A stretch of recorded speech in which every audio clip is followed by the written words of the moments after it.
Buenas tardes, bienvenidas, bienvenidos. Me ha pedido Jorge que presentara yo la sesión de hoy y que presentara también a nuestra invitada.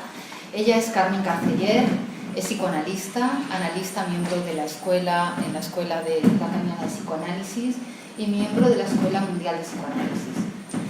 Es una invitada de honor, es un privilegio para nosotros que esté hoy aquí porque nos va a acompañar en este seminario de lectura del segundo sexo para intentar aclararnos la cuestión del punto de vista de psicoanálisis en ese capítulo 2 en el que Simone de Beauvoir nos habla precisamente de este aspecto. Los que hayáis leído el capítulo, entiendo que os habréis encontrado con alguna que otra dificultad, al menos ese ha sido mi caso también, y me separé. Y yo creo que de lo que se trata, o la cuestión de fondo que plantea el capítulo, es intentar comprender cómo desde el punto de vista de Simone de Beauvoir algunos presupuestos del psicoanálisis tienen como, o sugieren cierto determinismo sobre el sujeto en lo que tiene que ver con el sexo y con la constitución o la diferencia biológica, y cómo esto puede justificar el destino de las mujeres en relación a cuál ha sido ese papel de subordinación a lo largo de la historia. Supongo que de eso hablaremos después y lo discutiremos, pero creo que es una de las cuestiones de fondo que aborda el capítulo.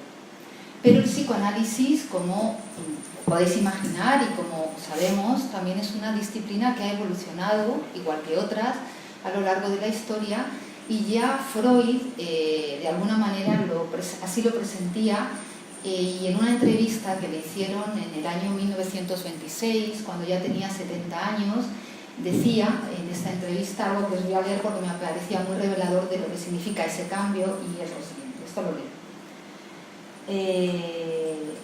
La vida cambia y el psicoanálisis también cambia. Estamos apenas en el comienzo de una nueva ciencia. Yo apenas soy un iniciador. Conseguí desenterrar monumentos enterrados en los sustratos de la mente, pero allí donde yo descubrí algunos templos, otros podrán descubrir continentes.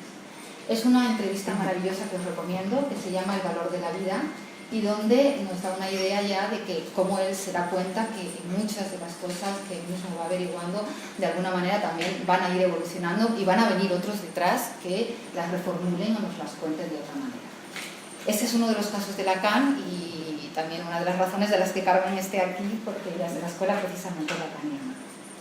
Por tanto, además de intentar aprovechar su visita para que nos explique qué es lo que Simone de Beauvoir nos quiere contar en este capítulo, nos parecía una pena desaprovechar la oportunidad y no usar su presencia para que nos contara cuál ha sido esa evolución y lo que el psicoanálisis tendría hoy que decirnos sobre el sexo, sobre el género, sobre la constitución del sujeto, sobre sus límites, sobre sus posibilidades.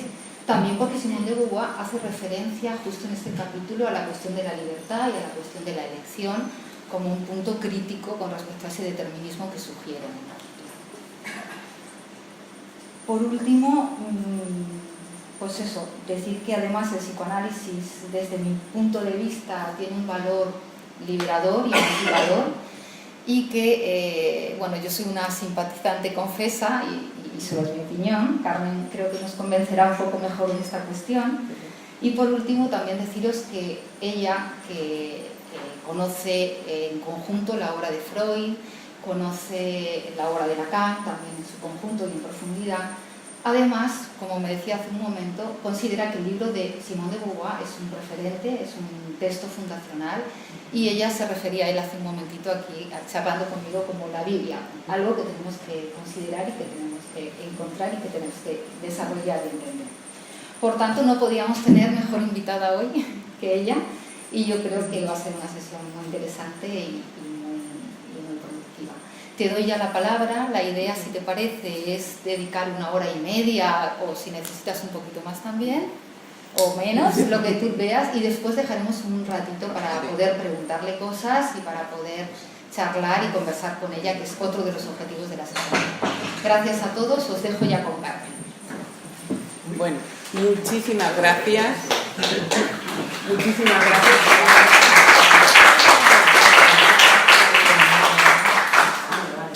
Muchas gracias por la presentación, muchas gracias por la presencia. gracias a Pepa Jiménez, a Jorge Negro por la invitación, y cuando me lo propuso, pues me pareció una idea magnífica y me pareció algo precioso que personas se ocupen en el siglo XXI y que lean a Simone de Beauvoir, y no solamente a esto, sino a otros autores que también están leyendo. Entonces la propuesta era tomar el capítulo 2 del segundo sexo y actualizarlo, volver sobre él.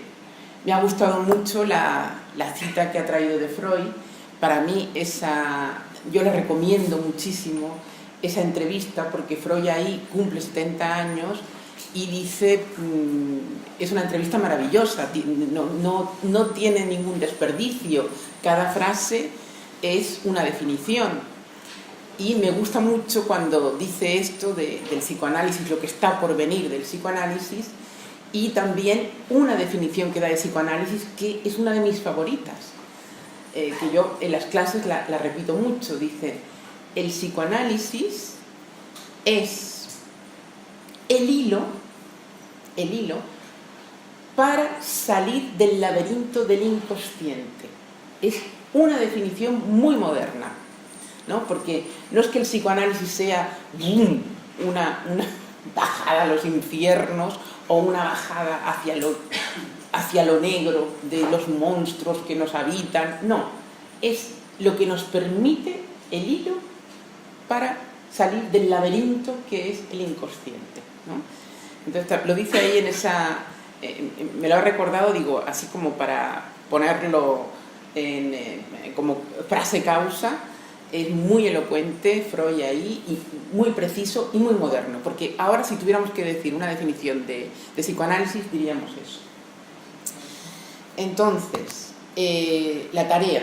Mi idea es que esto fuera una conversación, porque es verdad que hay diferentes personas, diferentes lecturas que se han hecho, cada persona me habían dicho que viene de una disciplina diferente. Eso me gusta, que la gente se reúna, se mezcle y que cada uno diga un poco la lectura que ha hecho. Entonces, yo había preparado dos puntos a desarrollar aquí. Y lo que siempre digo, no quiero que esto sea una conferencia, ni un rollo, ni una clase, sino que sea una conversación, es decir, que en el momento que yo diga algo que no se entienda, alguien levante la mano y diga: por favor, ¿puedes decirlo de otra manera? ¿Puedes repetirlo? Porque lo que no queremos ser en estos tiempos, en el psicoanálisis, es crípticos, oscuros, lacaneses, como a veces nos han llamado. Es que a los lacanianos no se les entiende, es que Lacan, tú fíjate qué difícil hablaba. No, vamos a intentar ser diáfanos, transparentes y a cultivar las palabras, el castellano, y intentar ser lo más precisos y más concisos posibles. Entonces, espero que esto sea una verdadera conversación, porque Lope de Vega decía: la cólera española más de 40 minutos no aguanta sentada. Entonces no quiero ser más de 40 minutos, 40, 50 minutos hablando, ya me parece una exageración, porque los demás también están pensando y tienen cosas que decir. Entonces vamos a intentar que esto sea una verdadera conversación y que lleguemos a alguna conclusión, a algún puerto. Bien, dicho esto, el primer punto es muy sencillo, es Sartre. ¿Sí? ¿El señor? Ah, que estaba esperando a... Bueno, el primer punto es muy sencillo, es Sartre, Beauvoir, Lacan, años 40. Bien. Lacan porque, bueno, esto lo digo porque Pepa Jiménez me comentó: hay una anécdota de Lacan, entonces me comentó la anécdota, y dije: eso seguramente lo cuenta Elizabeth Rubinesco en un libro que ella ha escrito que se llama Lacan.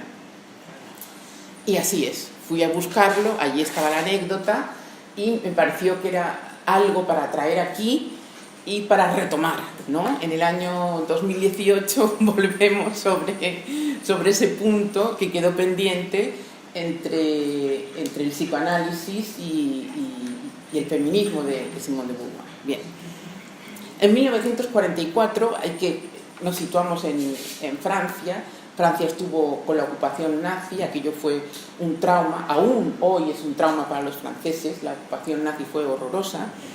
Y entonces en el 44 Lacan estaba integrado en un círculo donde estaban Michel Leiris, que a algunos les sonará, que era un gran escritor, Georges Bataille, que era otro escritor, y en la primavera de 1944, justamente, un 19 de marzo, en el apartamento de Leiris, de Michel Leiris, tuvo lugar el encuentro de Lacan, Simone de Beauvoir, Jean-Paul Sartre, y también estaba ni más ni menos que nuestro pintor, Picasso. Y estaban reunidos para una lectura pública de una obra de teatro de Picasso que se llamaba El deseo atrapado por la cola. Hay fotos por ahí muy divertidas donde está, también creo que estaba Queneau, también estaba, bueno, pues toda la pandilla de esa época. El texto de Picasso era un texto surrealista, estaba justamente inspirado en el hambre que se pasó durante la ocupación. Albert Camus, el gran Camus, es el que llevaba la batuta y con un bastón anunciaba los cambios de cuadro. Estaba, por supuesto, Sylvia Bataille, que era la mujer de Georges Bataille, el pintor Braque, y Simone de Beauvoir escribe, dice: París era un vasto campo de prisioneros. Beber y charlar juntos en el corazón de las tinieblas era un placer tan furtivo que nos parecía ilícito. Participaba de las dichas clandestinas. O sea, esto es el encuentro que ellos tienen en el 44. Después ellos se iban al Café de Marot o al Café de Fleury a escribir. Mientras Sartre escribía El ser y la nada, ella lo acompañaba y le corregía cosas. Y ella en el 48 empezó a escribir ni más ni menos que este texto que debe pesar 2 kilos, creo, aproximadamente. Recuerdo que yo tenía dos tomos, que era el de Latinoamérica, pero ahora lo editan en un tomo y es una cosa un poco pesada. Pero se pueden hacer fotocopias de algunos capítulos que no he tenido tiempo, así que lo he traído entero y verdadero, para que después vayamos desmenuzando el capítulo 2. Entonces, en ese momento, en el 48, Simone de Beauvoir supo que Lacan había escrito un libro muy importante, que se llama La familia. Ella lo estudió largamente, pero no hace ninguna referencia al libro de la familia, curiosamente.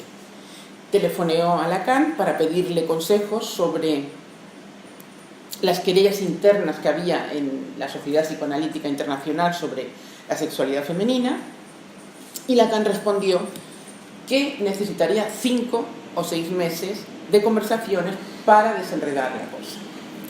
Es decir, ella después le propuso 4 entrevistas, a lo cual Lacan se negó. Lacan en estos momentos tenía la teoría psicoanalítica por construir aún. Estaba en un momento, ahora por eso pondría la pizarrita, pero bueno, lo podemos memorizar en la cabeza perfectamente. Lacan durante los años 30, 40 hasta el 50 es el momento de un registro. Él hace una construcción teórica que él llama lo imaginario. Es en ese momento cuando él escribe La familia, El estado y el espejo, que son textos príncipes y fundamentales que las personas los siguen leyendo, los que trabajan con niños, los que trabajan con adultos, son textos esenciales. Después, a partir de los años 50, Lacan comienza él solo a dictar un seminario, que son los seminarios que están publicados, el 1, el 2, el 3, el 4, bueno, hasta 23 seminarios. No están todos publicados aún, y en este momento es el momento de lo simbólico, o sea que tenemos lo imaginario al principio, lo simbólico en los años 50, y después, a partir de los años 60, Lacan estudia la categoría de lo real, del 60 hasta el año 81, que es cuando él fallece. Es decir, en estos momentos Lacan tenía la teoría del psicoanálisis, aún su teoría, en pañales, porque lo que hace Lacan es volver a Freud. Eso es muy importante retenerlo, porque el trabajo que él hace fundamentalmente es retomar el texto freudiano, que había sido abandonado por los posfreudianos. Después de Freud hay un grupo donde se traslada el centro del psicoanálisis a Estados Unidos y allí se desexualiza la teoría freudiana, es decir, que intentan quitar la pulsión de muerte y la sexualidad. O sea, si le quitamos sexualidad y muerte al psicoanálisis, nos queda algo completamente descafeinado. Entonces Lacan en los años 50 lo que hace es retornar a Freud, vuelve al texto freudiano y hace una lectura estructuralista de Freud. Entonces él estaba con Lévi-Strauss, él estaba con Althusser y aplica el estructuralismo al texto de Freud. Ese es el trabajo que él estaba en esos momentos. Después el gran salto de Lacan es en el año 64, cuando Lacan deja la ego psychology, lo que se llamaba los postfreudianos o la psicología del yo, y empieza podríamos decir, a crear algo nuevo en relación al tiempo, en relación al dinero y en relación a la teoría del sujeto. Rompe con la internacional, rompe con la Asociación Psicoanalítica Internacional, crea su propia escuela, la Escuela de la Causa, hasta el año 80 que él fallece. Bien, en estos momentos lo que le pedía Simone de Beauvoir a Lacan era que le explicara una cuestión que estaba sucediendo dentro del psicoanálisis, que después, más adelante, se llamó la querella del falo, entre comillas, la querella del falo. Es decir, que había diferentes posiciones de los psicoanalistas en relación al falo. El falo es un concepto psicoanalítico. Bien, entonces tenemos que, bueno, también quería decir algo muy importante, que cuando Freud está escribiendo en Viena, más allá del principio del placer, bueno, la interpretación de los sueños, que la escribe en 1900, bueno, todos sus textos fundamentales, nosotros, las traducciones son inmediatas. Es decir, que se publicaba en Viena la interpretación de los sueños y al poco tiempo la teníamos en castellano. ¿Gracias a quién? Gracias a López Ballesteros y a Ortega y Gasset, que ellos eran muy estudiosos, muy ilustrados, sabían que el psicoanálisis era muy importante y lo iban vertiendo al castellano, ¿no? Inmediatamente. Entonces tenemos las completas de Freud antes que los franceses. Yo siempre lo digo, nosotros tuvimos la suerte de tener la traducción de López Ballesteros inmediatamente, mientras que los franceses no fue así del todo. Yo recuerdo que en los años 70 aún había textos que no habían sido traducidos. Y algo que siempre digo, también no quiero olvidarlo decir aquí, que con la dictadura, después de la República, hay personas que se tienen que marchar a México, otros se van a Buenos Aires, otros desgraciadamente a Francia, y Ángel Garma, que era un psicoanalista republicano, es el que se marcha a Buenos Aires y es el que crea la asociación en Buenos Aires. Entonces, cuando decimos, ¡ay! ¿Cuántos psicoanalistas hay en Buenos Aires? Pues el que fundó, el que empezó. Después sí que es verdad que se produce otro movimiento en la Segunda Guerra Mundial, donde van ya muchos judíos huyendo del nazismo, naturalmente se van donde pueden, a Buenos Aires, aquí y allá, pero uno de los primeros que funda una institución en Buenos Aires es Ángel Garma. Yo siempre hay que hacerle un homenaje a Ángel Garma y recordemos que tiene que ver con nuestra historia y que lo que vuelve de Buenos Aires, el psicoanálisis, etcétera, es un poco el retorno de lo que fue reprimido aquí, de las personas que se tuvieron que marchar. Bueno, quería decir esto en relación a las traducciones también y a la suerte que tuvimos de que fue inmediatamente traducido. Bien, vamos a ver.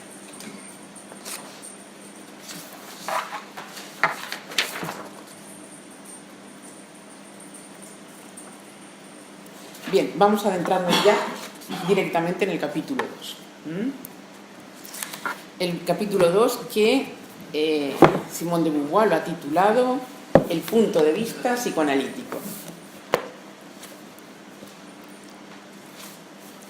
Bien, nada más empezar el texto, en la página 96 hay una frase que me ha llamado muchísimo la atención porque yo creo que es la que articula todo el texto.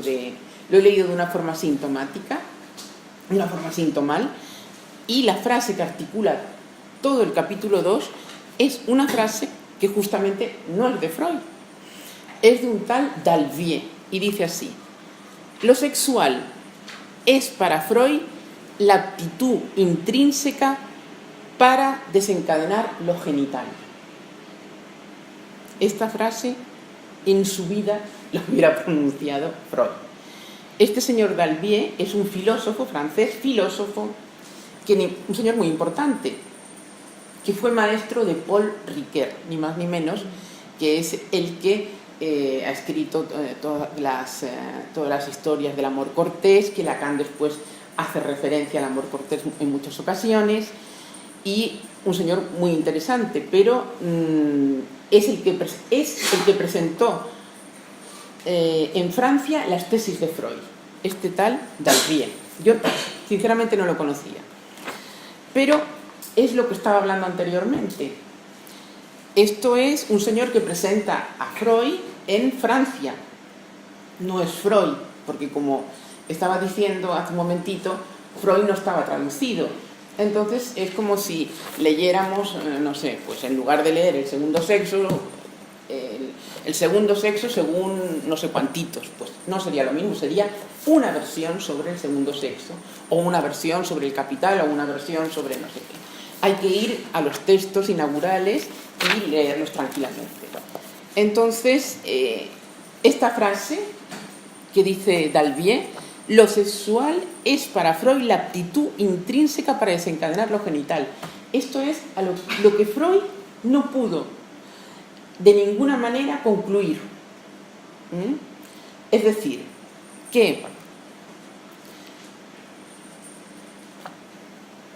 lo voy a decir, espero que se entienda. Freud, cuando habla de sexualidad, habla de la sexualidad infantil. Recordemos 1905 y los 3 ensayos por una teoría sexual. Freud ahí habla de la sexualidad infantil y dice: se trata de la oralidad del niño, se trata de la analidad del niño. 2 objetos pulsionales: el objeto oral, que es el seno, y el objeto anal, que son las heces. Son 2 objetos en Freud. Lacan más adelante, en el seminario de la angustia, va a añadir 2 objetos más: la voz y la mirada. Entonces, ¿por qué Lacan añade la voz y la mirada? Porque así como Freud entra en el psicoanálisis de la mano de la histeria, es decir, la histérica es la que le dice a Freud lo que tiene que hacer, es la que inventa, dijéramos, el dispositivo analítico en sí mismo, es la que le dice: cállese, déjeme hablar, déjeme rememorar, estoy enferma de reminiscencias, me ocurre esto con mi padre, me violó mi tío, bla, bla. Toda la fantasmagoría de la histeria es la que se pone en juego y Freud la escucha, no la medica, no la manda a una silla para que le den vueltas y la mareen, o no le da mucha agua fría, que es lo que hacía la psiquiatría. Porque las histéricas vienesas iban a ver a Freud porque era neurólogo, porque los psiquiatras no la soportaban. Yo he estado leyendo últimamente cosas de Binswanger, de clásicos psiquiatras de la época, y las ponían a caldo. Decían, son unas rabiosas, qué horror el que se case con una histérica, pobrecito, son rencorosas. Bueno, todo tipo de adjetivos y todo tipo de prejuicios ponían en juego los psiquiatras, que no las querían atender. Bueno, en otros siglos las quemaban, bueno, les hacían barbaridades. Pero aquí van al neurólogo porque Freud había estado con Charcot en la Salpêtrière, en Francia, estudiando, y allí él aprendió los trucos de Charcot en la Salpêtrière y el tratamiento que le daba a las histéricas. Entonces, el esfuerzo freudiano, el esfuerzo de Freud, es aislar la sexualidad infantil, ¿no? Es decir, se trata de esto. Cuando hablamos del chupeteo del niño, estamos hablando de sexualidad. Y en ningún momento las pulsiones se conjugan y terminan con la genitalidad, con la famosa tatareada genitalidad. No hay genitalidad, dice Freud. En ningún momento, bueno, Lacan en ese sentido es mucho más radical, porque esta segunda generación de postfreudianos se empeñan en la genitalidad. Es decir, que todas las pulsiones, todo el cuerpo despedazado, porque si nos fijamos, las pulsiones que aísla Freud y que aísla Lacan tienen que ver con el cuerpo, con los orificios del cuerpo. El cuerpo está pulsionado y tiene que ver con la excitación de sus agujeritos.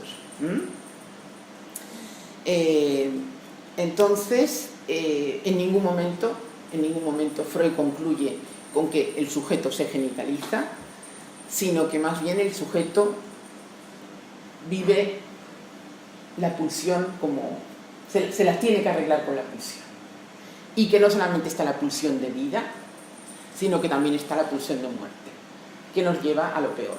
Y entonces se trata de ver qué hacer con esto. En ningún momento la pulsión de muerte la hace desaparecer Freud, y Lacan la pone en su sitio. Todo el trabajo que hace Lacan en los años 50 de lectura de Freud y postfreudianos es para decir, señores, aquí está la pulsión de muerte.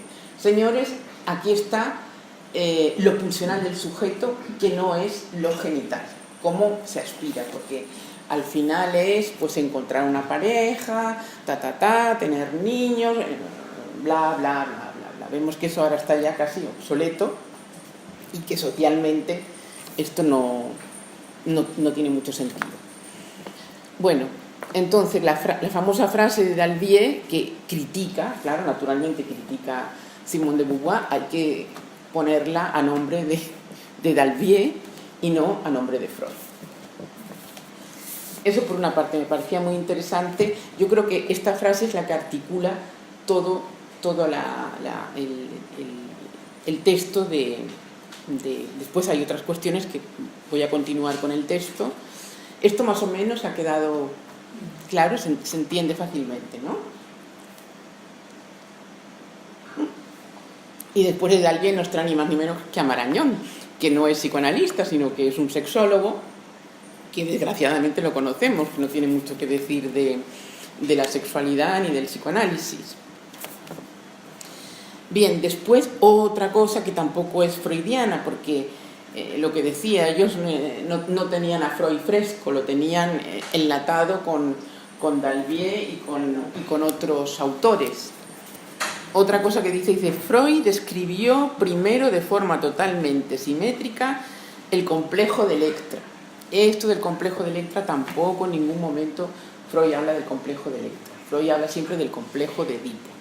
Y lo que Freud indica y mantiene y sostiene siempre, y después por supuesto Lacan, es que el Edipo en la niña va por unos derroteros y el Edipo del niño va por otros derroteros, y que no son simétricos, sino que son dos modos de arreglárselas con la castración. Es más, con Lacan, aquí voy a dar un paso más, el complejo de Edipo, esto lo dice él en los complejos familiares, Lacan en la familia, el complejo de Edipo una definición que a mí me gusta mucho, así como decía antes la del psicoanálisis, es el hilo, bla, bla, bla, bla, del laberinto, del inconsciente. El complejo de Edipo es una forma muy sencilla, es un complejo nudo de relaciones. Un complejo nudo de relaciones.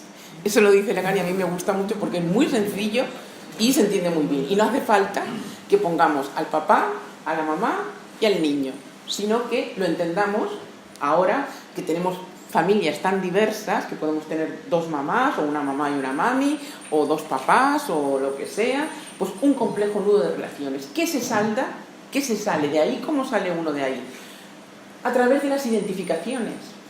No hay otra salida. Uno sale con sus ideales y con sus identificaciones. Sale de ese complejo nudo de relaciones, ¿no? Que siempre sale con dificultades. Nunca sale uno limpio, por decirlo de alguna manera. Limpio me refiero a que hay un corte radical con la familia. Lo sabemos porque todos nos hemos criado con familias más o menos, papá y mamá o lo que haya sido, y sabemos que uno nunca sale de una forma absolutamente limpia, sino que siempre hay algo que si mi padre me dijo, no, porque mi madre era una pesada, porque no sé qué, porque no sé cuántos. Entonces, otra cosita que quería poner ahí era una especie de redondel, ¿no? Donde vemos, es que lo puedo escribir aquí en folio, es una tontería, pero esto estábamos hablando antes de Masota, esto lo... Sí, aquí tengo, sí, gracias. Esto lo ponía mucho Masota para entender un poco el Edipo también, y es una cosa muy sencilla. Él ponía así como un gran huevo, ¿no?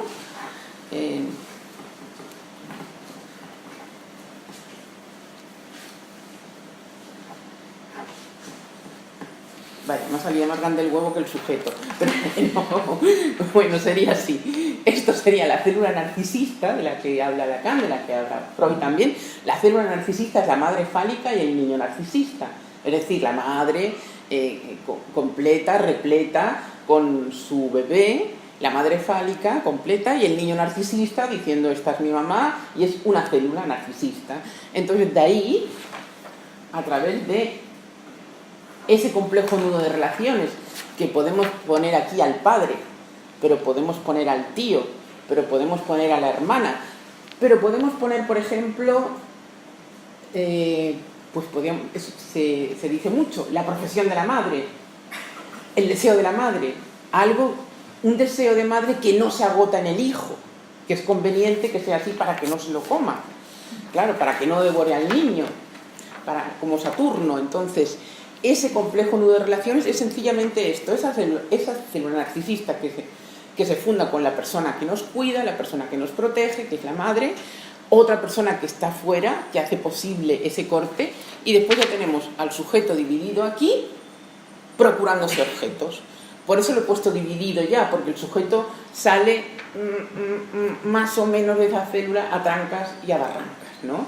Y eso es el Edipo de cada uno, es la historia familiar de cada uno, es la novela familiar de cada uno, es el mito individual del neurótico que nos contamos a nosotros mismos. Es que mi padre me dijo, es que mi padre no me dijo, es que mi madre tal, es que mi hermano me quitó el amor de no sé qué, el no sé qué de la herencia, bueno, bla, bla, bla, bla, bla. Todo el bla, bla, bla que gira alrededor, Lacan lo llama el mito individual del neurótico, y Freud habla de la novela familiar del neurótico, ¿no? ¿Qué es lo que se hace en un análisis? Se atraviesa esa novela, ¿no?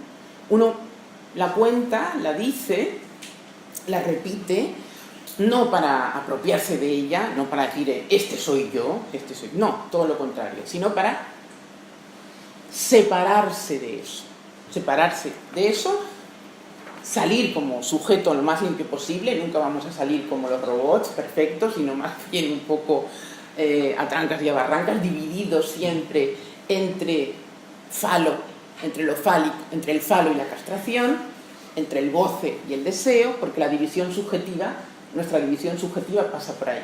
Este es el sujeto lacaniano, es un sujeto dividido, no es un sujeto completo, no es el sujeto del yo, de la ego psychology, genitalizado, perfecto, que ama, que quiere, etcétera, etcétera, sino un sujeto deseante, con sus pulsiones, sin, dijéramos, sin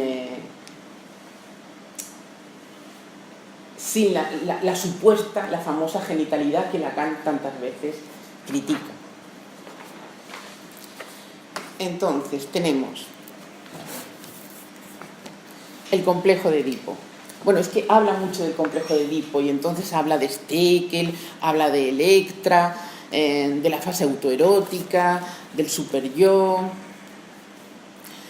Dice, bueno, pues hace una especie de arreglo entre diferentes teorías, toma cosas de Stekel, pero yo creo que una forma de resumirlo y de decirlo así nos da una idea más precisa, más clara de lo que es el complejo de Edipo, que no pensarlo en términos de papá, mamá y niño. Bueno, esto más o menos se sigue, es facilito, ¿sí? A ver qué cosas... Sí. No. Sí. El problema es difícil, entonces probablemente pues nos resulta complejo el vocabulario, los conceptos, pero bueno,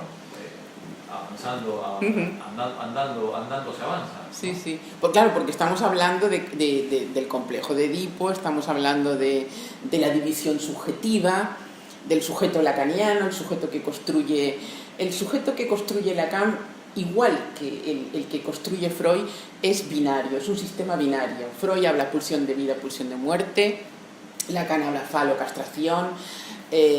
Antes, cuando decía real, imaginario y simbólico, hay gente que dice, no, pero es que ahí hay 3 términos. No, esos 3 términos, real, imaginario y simbólico, Lacan los opone a goce, por ejemplo. O a veces pone en un lugar imaginario y real, y lo opone a simbólico. O sea que él siempre usa este sistema binario para aclararnos, no hay otra manera de entender un poco. Finalmente el psicoanálisis es un tratado sobre la condición humana, no es otra cosa, y sobre cómo los humanos, los que hablamos, los que estamos atrapados, dijéramos, o mordidos, más que atrapados, mordidos por el lenguaje y por la lengua, nos las arreglamos, ¿no? con nuestro decir, porque, como dice Lacan, el hombre es un animal enfermo de lenguaje, finalmente. No hay esto.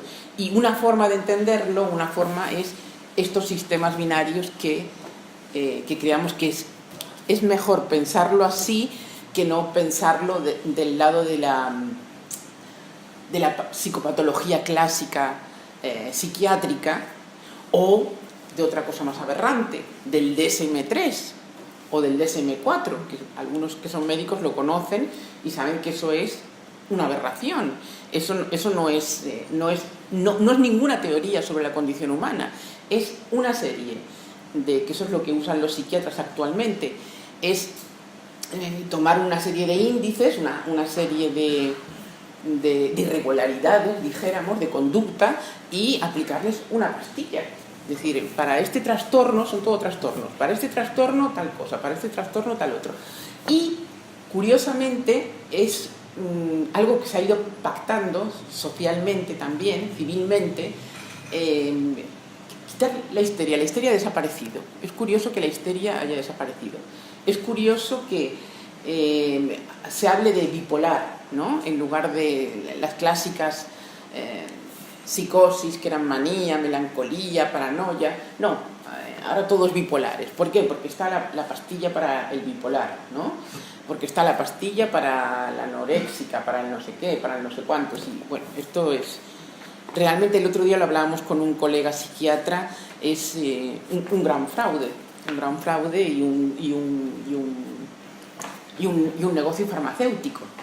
Atención, yo no digo que no haya que medicarse. Hay personas que tienen que tomar su medicación, por supuestísimo. Hay casos de psicosis graves que yo atiendo en la consulta, pero los atiendo justamente porque llevan su medicación pautada, hablan con su psiquiatra se la regula, etc. Eso es una cosa. Y otra cosa es la gente como va llegando ya, además automedican, todos llegan con el con el Lexatin, con el no sé cuánto, todos ya llegan, dicen, bueno, es un escándalo, porque ya los médicos de cabecera empiezan a medicar. Entonces ya cuando llegan a las consultas de psiquiatría ya es una cosa muy complicada, porque a ver quién les quita eso a estas personas, porque realmente ya es muy complicado el saber hacer con todo esto. Bueno, entonces avanzamos un poquito más en el capítulo 2. Bueno, hemos pasado de la sexualidad infantil, de las pulsiones, el afán de los postfreudianos por aunar todo esto y hablar de genitalidad, del complejo de Edipo, y en la página 101 hay una referencia que esto es en la página. Bueno, me gustaría también que si alguien tiene el texto o lo ha leído y quiere que comentemos algún párrafo en concreto, yo estaría encantada, pero yo estoy tomando lo que me ha parecido más para destacar y más para actualizarlo ahora y que hablemos sobre esto. En la página 101 dice, ni más ni menos esto: en todos los psicoanalistas se da un rechazo sistemático de la idea de elección y de la noción de valor que implica. Esta es la debilidad intrínseca del sistema. La idea de elección. Esto es determinismo. Es algo que se ha acusado al psicoanálisis a veces de determinismo, ¿no? Es que si uno ha tenido una familia va a salir todo. Y entonces ya no tiene arreglo. No. En ningún momento Freud habla de determinismo. Es más, Freud tiene un término en alemán que se llama neurocental, que es la elección de la neurosis. Ni más ni menos dice que la neurosis se elige.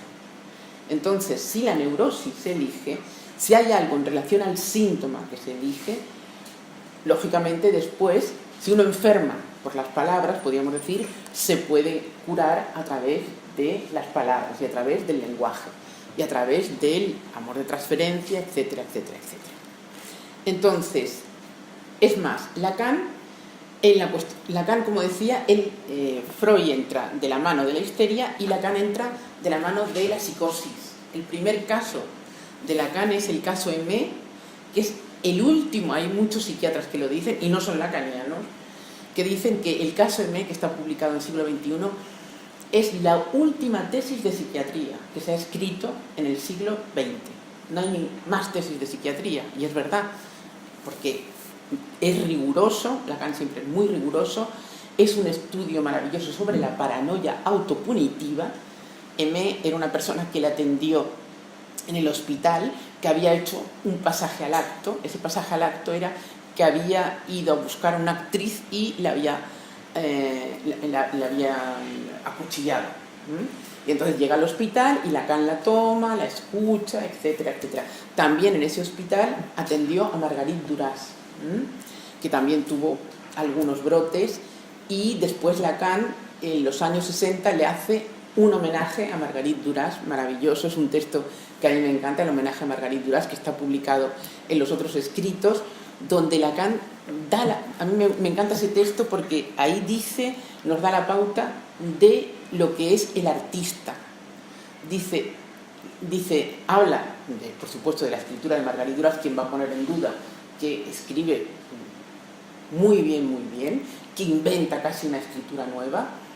Y él dice, el artista, ella va por delante del psicoanálisis. A mí me gusta mucho el arte, y entonces a veces he hablado de arte y siempre cito ese texto, porque Lacan dice, el psicoanálisis va por detrás, no nos equivoquemos. El artista va por delante. El artista, al crear, el artista al hacer lo que sea, ya sea en la escritura como Joyce, o ya sea cualquier tipo de manifestación artística, está yendo por delante del psicoanálisis. El psicoanálisis después va a decir algo, a lo mejor, sobre eso, pero una obra de arte es ya una interpretación, ¿no? O sea que Lacan, en ese sentido, está en contra de esas peroratas a veces, no, es que el artista ha querido decir, hacer, porque el complejo de Edipo del arte... No, el artista, una creación es en sí un síntoma y es en sí una obra de arte. Y un psicoanalista lo único que puede hacer es ¿no? asombrarse y leer el texto de Marguerite Duras.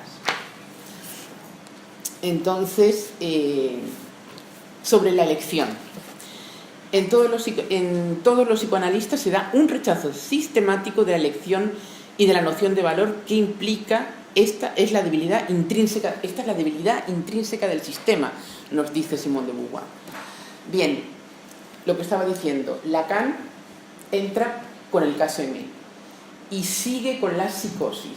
Después termina con Joyce, con el gran Joyce, con Finnegan's Wake, con el Ulises, y lo que dice de Joyce al final es que Joyce asesina la literatura con ese gesto suyo de escribir el Ulises o Finnegan's Wake, donde inventa un lenguaje absolutamente nuevo, ¿no? Una letra nueva.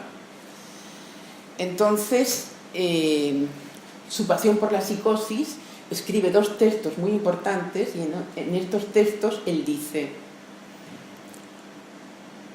en la psicosis hay una insondable decisión del ser, ni más ni menos. Eso es algo que dices, ¿te lo crees o no te lo crees? Porque eso es una cuestión, si lo pensamos, de creencia. Que un loco de verdad, un psicótico en toda regla, no estamos hablando de neurosis, estamos hablando de una psicosis, de alguien que delira, alguien que oye voces. ¿Él ha elegido eso? ¿Cómo es posible? ¿Me lo creo o no me lo creo? Bueno, personas que trabajan con niños autistas me han llegado a decir que han visto esa decisión insondable. O sea, que una decisión insondable no es una cosa que yo digo, ¿vino o agua? Bueno, pues no. Es algo que ocurre y que uno no puede dar cuenta. Pero que ha ocurrido y que lo ha decidido. O sea que si en la psicosis Lacan habla de decisión insondable, le está dando al sujeto una posibilidad y una dignidad de que él es responsable de su delirio, de que él es responsable de sus alucinaciones, de que él es responsable de su existencia y que por tanto, y eso se ve en las curas, el sujeto puede maniobrar. Por eso Lacan empezó a hacer nudos con lo real, con lo imaginario y lo simbólico. Empezó a lo que era una estructura rígida, o neurosis o psicosis. No, atención, tenemos los nudos, vamos a jugar con los nudos. Y es que eso se ve en la clínica. Personas que a lo mejor han pasado por un momento paranoico, pero que después los vemos melancolizados, pero que después los vemos que pueden trabajar, que pueden escribir, que pueden pintar, que pueden no sé qué, y son suplencias, lo que Lacan, o metáforas delirantes. Entonces son, sí, metáforas que pueden hacer, que pueden, y que hay infinito. Bueno, justamente en Barcelona ahora en el 2018 nos hemos reunido y han venido 2000 personas y justamente el tema era la psicosis. Y he oído cantidad de casos donde se ha podido hacer un trabajo con estas personas y yo pensaba, claro, es que creer que es una decisión insondable, creer que hay algo del sujeto ahí, en el fondo, que no es un animalito, que no es un loco irracional, por decirlo de alguna manera, o un animalito, pues es darle una posibilidad al sujeto de que pueda hacer algo con eso y de escucharlo y de acompañarlo en la restitución que puede realizar. Porque Freud ya lo decía, en el caso de Schreber, el delirio es restitutivo. O sea que el delirio cumple una función. Es verdad que a veces hay que darles medicación y que les corta a veces el delirio, pero todo delirio tiene algo restitutivo. No significa que haya que alentar el delirio, como hicieron los antipsiquiatras en los años 70, atención, que yo eso lo he visto también, de cómo que había que ponerse a delirar con los locos. Yo empiezo a delirar y el psiquiatra, en lugar de frenar, sí, sigue, entonces te vas a las nubes. No es que haya que acompañar al loco con el delirio, pero sí que el delirio tiene algo restitutivo. Tiene algo donde él, de la perplejidad o del pánico de oír una voz o de cualquier tipo de fenómeno elemental que les pueda asustar mucho, pues siempre el delirio ya es una forma de decir, no, es que lo que ocurre es que me persiguen porque los marcianos, no sé qué. Bueno, vamos a ver qué se puede hacer con esto, cómo, con los nudos, qué podemos construir a partir de esto para que el sujeto se estabilice, porque lo que vamos a intentar es una estabilización. Todo esto venía por este comentario de: en todos los psicoanalistas se da un rechazo sistemático de la idea de elección y de la noción de valor que implica. Esta es la debilidad intrínseca del sistema. Bueno, le tenemos que decir a Simone de Beauvoir que no había leído bien a Freud, lo siento, lo de la neurocental, y que por supuesto Lacan aún no había escrito uno de sus textos príncipes, que es el Seminario 3, que es de los años 50, donde el título es La psicosis, y después escribe un texto en los escritos, que ya es un escrito, que se llama para todo tratamiento posible de la psicosis. Dice, para todo tratamiento posible de la psicosis. Sí, la psicosis se deja tratar de alguna manera. Y es con estos arreglitos que decía de nudos y de suplencias y de metáforas y de delirios y de estabilizaciones, y siempre cerca de la creación, algo que tenga que ver con el arte, algo que tenga que ver con el poder suplir, surcir lo que Lacan llama el agujero de la forclusión, porque en la neurosis tenemos la represión primaria, como nos explica Freud, que los neuróticos reprimimos, pero en la psicosis hay otro mecanismo que ya lo describe Freud, que es el mecanismo de la forclusión, que es decir, no querer saber nada de la castración. El loco no quiere saber nada de la castración y la repudia. Por eso él tiene siempre la razón, tiene la certeza, tiene toda una serie de elementos que hacen que esté, como se decía antes, alienado. Bien, voy a ir concluyendo. ¿Más preguntas? ¿O alguna pregunta? Porque estoy ya casi una hora hablando. Y eso es horroroso para los que están sentados. Ahí bla, bla, bla, bla. Sí. Por tratar de recoger desde la ignorancia lo que nos has estado contando. La sensación entonces que me quedo es que Simone de Beauvoir, por supuesto, no está leyendo a Freud. Y si está leyendo a Freud, ha leído algún texto genérico tipo Totem y Tabú es lo que ha leído, sí. Exactamente. Y ella está discutiendo, más que con Freud, está discutiendo con los psicoanalistas con los que ella toma café en esa época en París, ¿no?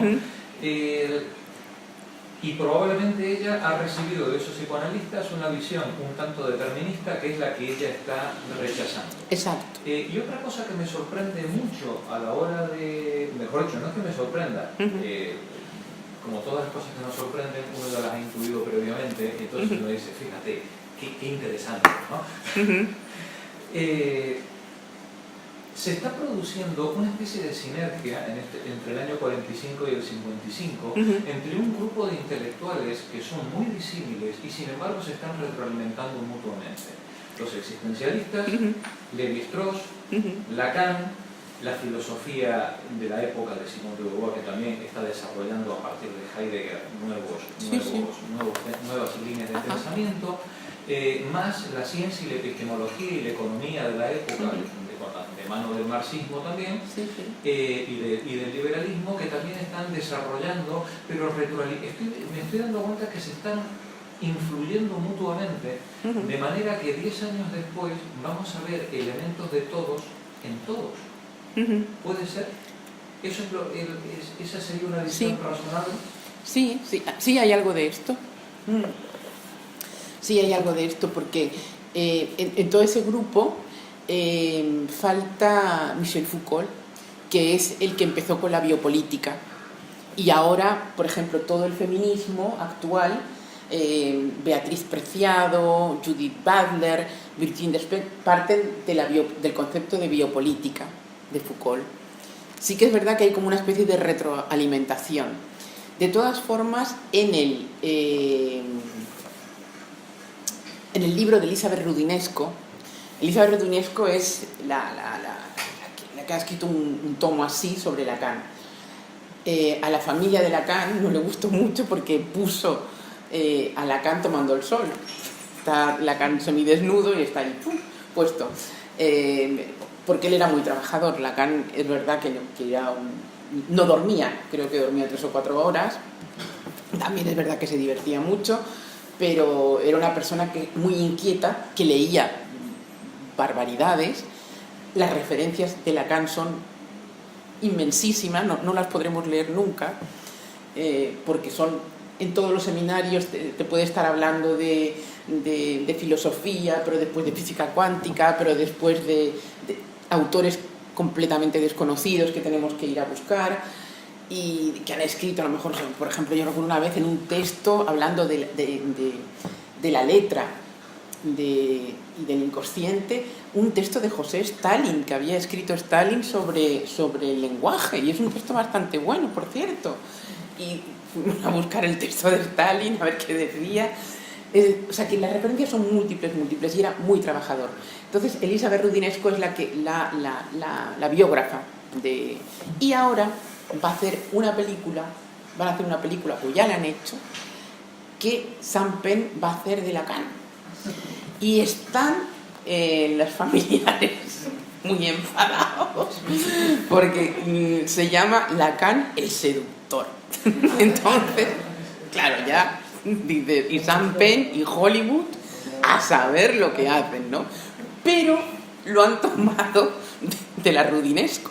Y entonces ya hay gente que dice que a lo mejor les ponen una querella o hacen... Bueno, será más propaganda.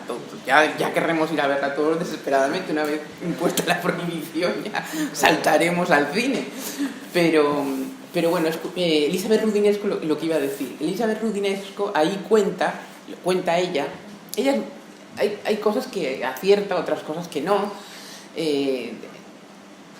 Tuvo que retirar, le pusieron una querella y tuvo que retirar unas cosas que había dicho, porque dijo una cosa muy gorda, que Lacan quería que una ceremonia religiosa.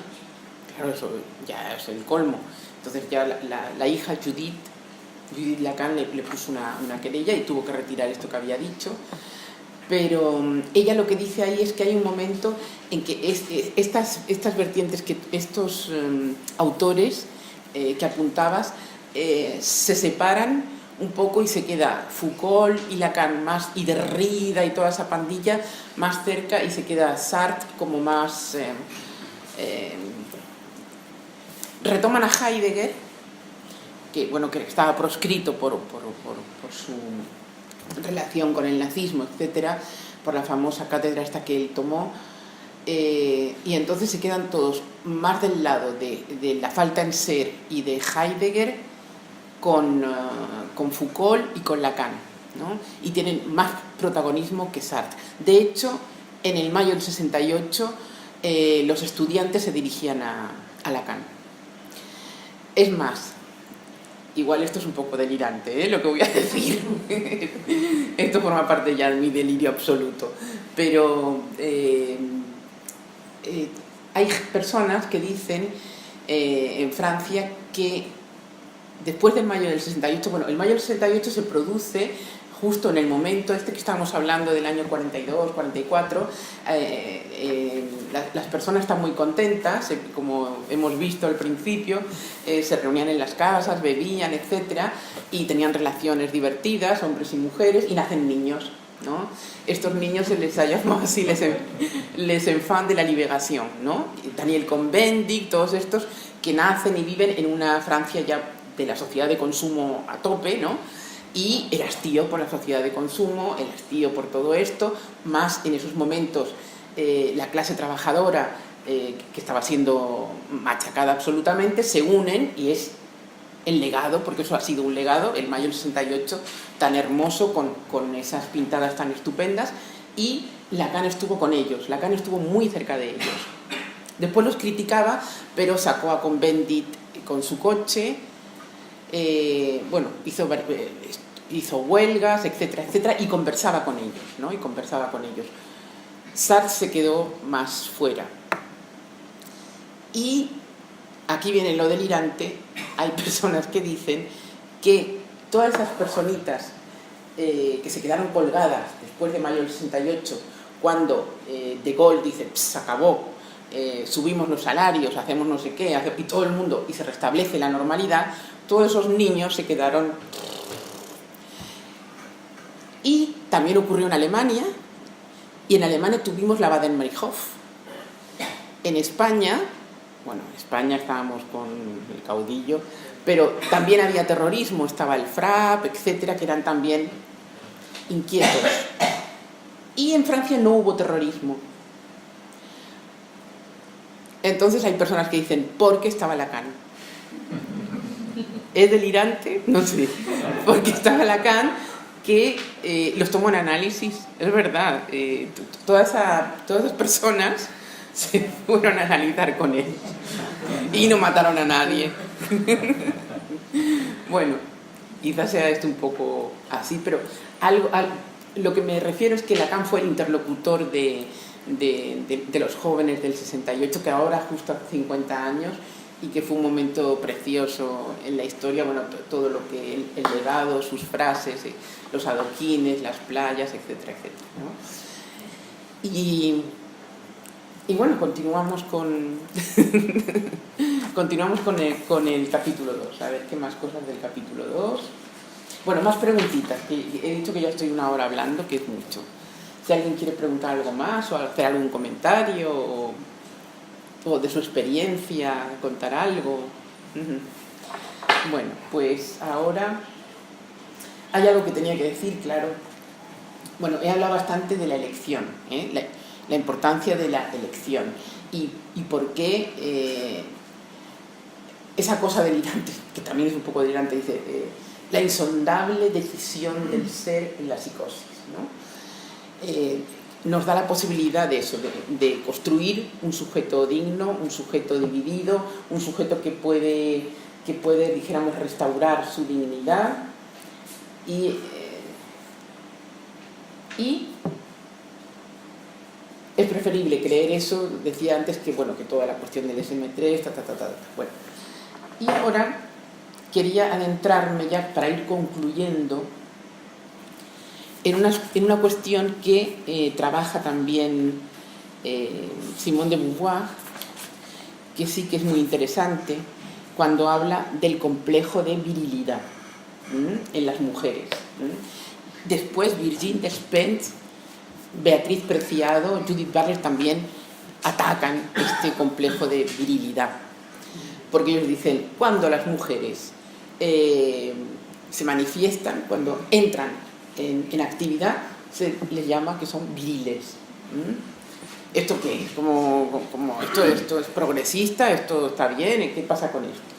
Es verdad, ahí Freud, cuando habla en los artículos que él tiene sobre la feminidad, habla de las salidas de la mujer, dice la normal y el complejo viril.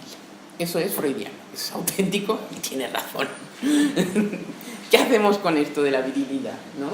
Como que cuando una mujer se activa y tal, no, es que es un marimacho, no, es que es un no sé qué, es que es un no sé cuánto, y es un complejo. ¿Cómo podemos llamar a esto complejo? Por eso habla de Adler también, porque Adler es el que desexualiza también la teoría de Freud y habla de los complejos adlerianos, de inferioridad, de superioridad, de no sé qué, de no sé qué. ¿Qué podemos decir hoy del complejo de virilidad? Pues lo que sí que es cierto, me voy a quedar con la...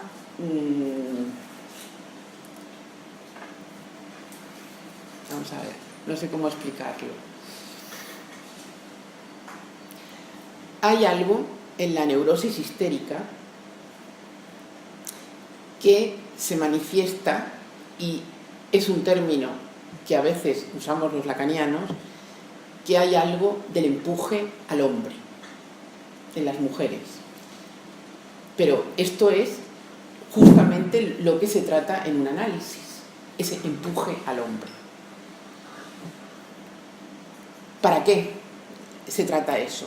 Porque además las mujeres a veces enferman, no lo llamamos complejo, no es nada patológico, no es nada horroroso, pero en los tratamientos de neurosis clásicas, desde el principio, desde los que describe Freud hasta los últimos que yo he escuchado en las sesiones clínicas, giran alrededor de hacer de hombrecito. Freud ya lo describe y es verdad, hay una tendencia a colocarse en el lugar, colocarse en una posición de hombrecito, lo que nosotros llamamos el empuje al hombre. Pero sacar a las mujeres en un análisis de esa posición es siempre, siempre liberador. ¿Por qué? Porque tiene que ver con una identificación. Esa identificación puede ser con el padre, puede ser con el tío, con alguien que represente la autoridad. Y entonces ellas, identificadas con eso, hacen de hombrecito. Y eso cada vez las enferma más, no las cura. Porque en el psicoanálisis finalmente se trata de hacer caer las identificaciones, sea una identificación viril o sea del tipo que sea. ¿Las identificaciones caen absolutamente? No, la verdad que no, hay que decirlo. No es que alguien entre en un análisis y desaparezcan las identificaciones, el complejo de Edipo, no. Pero el sujeto tiene una prevención a esa tendencia y eso hace que aminore su neurosis, sea histérica o sea una neurosis obsesiva, que también hay mujeres obsesivas naturalmente, igual que hay hombres histéricos naturalmente también. Entonces sí que es verdad que esto del complejo viril, tomarlo del lado de la patología es un prejuicio, naturalmente. Oh, esa mujer tiene un complejo viril, ¿ahora qué hacemos? Bueno, pero lo podemos ver, por ejemplo, a ver, ejemplos así históricos que hay, pues no sé, en la historia, pues el complejo viril, podríamos decir, de Margaret Thatcher, o el complejo viril del amor al padre de Merkel, o este tipo de mujeres que representan, que han hecho una identificación con el mundo de los hombres y que llevan a cabo lo más posible como una especie de legado paterno hasta el final, hasta las últimas consecuencias, ¿no? Es la forma que tenemos de entender esta salida, es una salida a veces femenina de identificarse con esto, y que esto enferma, por decirlo de alguna manera. No es algo que aligera al sujeto, no es algo que lo alivie, no es algo que lo estabilice, sino es algo que lo desestabiliza. Igual que los ideales a veces también desestabilizan. Entonces también hay que separar en un análisis los ideales. Lacan, en el libro 11, dice: el deseo del analista es un deseo de separar los ideales del objeto. Y esa es un poco la tarea en un análisis, de que queden de un lado todas las identificaciones y todas las historias que tenemos en la cabeza de este ideal y el otro, que nos aplastan y que nos hacen sentir mal, porque nunca vamos a llegar a eso y entonces vamos a estar siempre sufriendo. No, aligerar con los ideales y separar los objetos pulsionales, ¿no? ¿Cuáles son los objetos pulsionales y cuáles son los ideales? Entonces eso es lo que, esto ya no es Lacan, bueno, Lacan lo nombra una vez, pero Miller le dedicó un seminario, esto es la insignia, con esto sale el sujeto de su análisis, sabe de sus ideales y sabe de sus pulsiones, pero de una forma separada, no de una forma neurótica, que lo enferma y hace que los síntomas afloren, etcétera, etcétera. Bueno, ahora ya voy a ir concluyendo, ¿eh? Ahora ya, sí. Dos cuestiones. Yo no me ha quedado muy claro, creo. O sea, hacer de hombrecito, como has dicho, es adoptar un rol culturalmente asociado a valores masculinos, entiendo, por un lado. Y esto se asocia a una neurosis de este complejo. ¿Y lo normal qué es? Bueno, no, es que claro, normal no hay. Yo había dicho la del hombrecito sí, y lo normal. Sí. Que no es neurosis. No. Como una mujer. Sí, no, dejar un poco algo del orden de la feminidad que estaba cubierto por ese... Bueno, cuando hablamos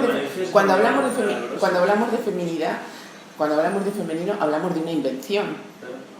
Hablamos de una invención. Claro, como dice Judith Butler, que Judith Butler lo toma de Lacan, todo esto, y de Derrida, entonces es una invención. Entonces hay que inventar, cada mujer tiene que inventar cómo hacer con su feminidad, cómo hacer con su cuerpo, cómo hacer con, como decía Joan Rivière, con la mascarada.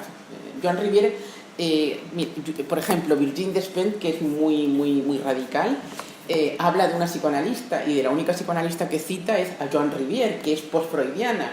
¿Por qué? Porque Joan Rivière habla de la mascarada femenina. Dice, la mascarada femenina es un semblante, no es otra cosa. Una mujer es un semblante, es un cuerpo revestido, y cada una tiene que encontrar su semblante, su manera de hacer con su feminidad. Entonces, dijéramos que lo que está tapando esa invención es ese empuje al hombre, que es lo patológico, entre comillas, no hablemos de patologías, pero eso que Freud llamaba complejo viril, o estas mujercitas. Bueno, eso ahora se ve mucho, por ejemplo, porque hay pacientes jóvenes que funcionan como los hombrecitos, ¿sí? Como los hombrecitos, ¿a qué me refiero? A que tienen esta especie de lo que Lacan ha llamado la perversión masculina, ¿no? La perversión masculina, que es las condiciones de amor y de goce en los varones, ¿no? Los hombres tienen que parcializar irremediablemente el cuerpo de la mujer, ¿sí? Para poder tener acceso a ella, para gozar de ellas, ¿no? No la pueden tomar entera, sino que fragmentarla. Eso se ve bien, los senos, etcétera, etcétera. Todo el fetichismo que gira alrededor de... Todas las prendas que giran alrededor de las mujeres es lo que se llama, lo que Lacan llamó la perversión masculina. Hay mujeres que van a lugares o a sitios a fetichizar el cuerpo de los hombres. Bueno, es una forma de gozar, pero es una manera también de otras mujeres que se hacen muescas con los hombres. He estado con este la tiene pequeñita y después se lo cuentan a todas, el otro la tiene como un lápiz, el otro, eso lo he oído yo en la consulta, ese la tiene como un lápiz, el blum, blum, blum, blum. Esa maledicencia sobre los hombres más bien forma parte de lo que antes era la perversión masculina, de contar lo que hacían las mujeres, más del lado del amor, más del lado de y ahora vemos como todo esto se está mezclando, que hay un empuje al hombrecito ahí, una identificación con los hombrecitos. Claro, es que aquí habría que ver caso por caso. No, yo estoy hablando en general y me estoy equivocando, porque aquí lo más importante, no hay nada de normalidad, hay la singularidad de cada uno. Entonces sí, puede haber mujeres que gocen como los hombres y que se necesiten, yo qué sé, pues que le hagan un striptease o que le hagan, yo qué sé, lo que sea. Y bueno, ¿por qué no? Adelante. Pero que a veces estas cosas se recubren con identificaciones para salir del apuro masculinas. No sé si te respondo. Sí. ¿Me permites, porque a lo mejor me permite que te interprete, ¿en qué sentido es liberador? ¿En qué sentido podría ser liberador descubrir esa identificación? ¿En qué sentido podría ser liberador para el sujeto? En este caso, estamos hablando de la mujer. Sí. Bueno, porque También todo esto es un trabajo, no sé, el hacer toda esta serie de cosas. Dijéramos que en un análisis uno siempre tiene que tocar algo del vacío existencial, de que hay algo del de ser, ¿no? Que el yo no es un sistema de percepción-conciencia, ¿eh? El yo es un sistema que nos engaña, eso lo sabemos. Entonces, cuando dijéramos los espejos caen del yo, las máscaras del yo caen, hay algo un vacío que se abre, ¿no? Un vacío, y Lacan lo dice, y un punto de angustia también. En un análisis a veces se atraviesa algo del orden de la angustia. Y entonces ahí el sujeto crea algo nuevo, hace una invención, como el artista, como que no hace falta una gran cosa, cualquier inventito para salir, dijéramos, de lo que es propiamente la neurosis que le viene del otro. Cuando digo que le viene del otro, le viene impuesta por el deseo del otro, por el goce del otro, que él ha inventado, porque dice, no, es que mi padre me dijo que yo fuera ingeniero, y a lo mejor el padre quería que fuera albañil, yo qué sé, pero él se ha quedado con eso en la cabeza, y entonces el ideal de ser ingeniero, o el ideal de no sé qué, y todo eso se tiene que vaciar, tiene que haber como un vaciamiento de todos estos, dijéramos, imperativos que le vienen del otro, ¿no? Porque nos vienen muchas cosas del otro, nosotros elegimos muchas cosas, es verdad, pero nos vienen muchas cosas dadas, el nombre, el apellido, la idea que tenía nuestra mamá de cómo teníamos que hacer las mujeres o los hombres con lo que tenían que hacer. Muchas cosas nos vienen implantadas y que funcionan como ideales y como imperativos a los que no podemos llegar, y siempre esa es la neurosis, ¿no? Y después como uno se angustia o se enferma porque no puede llegar a cumplir todas las expectativas que el otro tenía puesto. Eso se ve siempre bien en la relación madre-hija, como lo dice Freud, lo dice Lacan también, algo devastado siempre entre la madre y la hija, ¿no? Hay algo ahí siempre que hay un tira y afloja, que es una zona donde no hay letritas, donde no hay direcciones. Sí. Me ha parecido leyendo el texto que sí. Se describe que el proceso madurativo sexual de la mujer hay dos fases, una con el clítoris y otra con la vagina. Sí. Y que eso implica mayor complejidad y mayor riesgo de patología. Sí. Respecto del hombre. Sí. ¿En qué se, sí, sí. ¿En qué se basaría? Sí, eso lo dice Freud. Y en sus textos sobre la feminidad, es verdad, él dice, la niña tiene que cambiar de zona, pasar del clítoris a la vagina, y tiene que cambiar de objeto, o sea, de la madre al padre. Y entonces esto siempre es complicado, dice él. Sí. ¿Puede haber patologías si se queda, por ejemplo, una fase y no se consigue pasar a la otra?